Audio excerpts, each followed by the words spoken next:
दर्शको नमस्कार, के न्यूजमध्ये आपल्या सर्वांचं स्वागत आहे। गेल्या 8 दिवसापासून जो काही कोल्हापूर जिल्ह्यामध्ये पाऊस पडत आहे, विशेषतः राधानगरी धरण पाणलोट क्षेत्रामध्ये जो काही पाऊस चालू आहे त्या पावसामुळे राधानगरी धरण हे 50% भरलेलं पाहायला मिळतंय। ही एक चिंतेचीच बाब म्हणावी लागेल। तुम्ही माझ्या पाठीमागे बघू शकताय, राधानगरी धरण हे 50% भरलेलं आहे।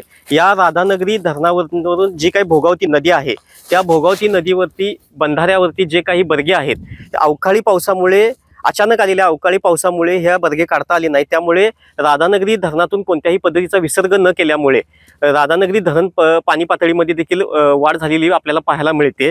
त्याचबरोबर धरणाच्या आजूबाजूला असणारे जे काही धबधबे आहेत ते धबधबे देखील प्रभावित झालेले आहेत। त्याचाच फ्लो या धरणामध्ये येत असल्यामुळे पाण्याच्या पातळीमध्ये देखील वाढ झालेली आपल्याला पाहायला मिळते।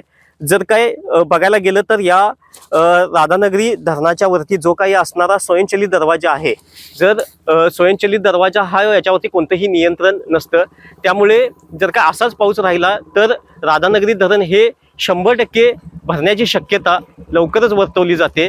त्यामुळे एक चिंतेचीच बाब आहे। त्यामुळे इथून जे काही प्रशासन आहे ते प्रशासन सातत्यानं नदीकाठच्या जे काही लोक आहेत त्यांना सूचना करत आहेत।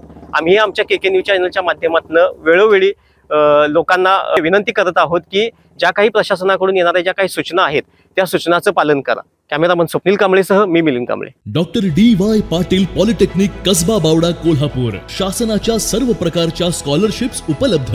या माध्यमातून विद्यार्थ्यांना 50 ते 100% फी सवलत, अद्ययावत लॅबोरेटरीज, इंटरॅक्टिव्ह पॅनल युक्त क्लासरूम्स, विद्यार्थ्यांसाठी बसची सुविधा, नामवंत कंपन्यांमध्ये नोकरीची संधी। Doctor D Y. Patil polytechnic Kasba Bawada Kolhapur.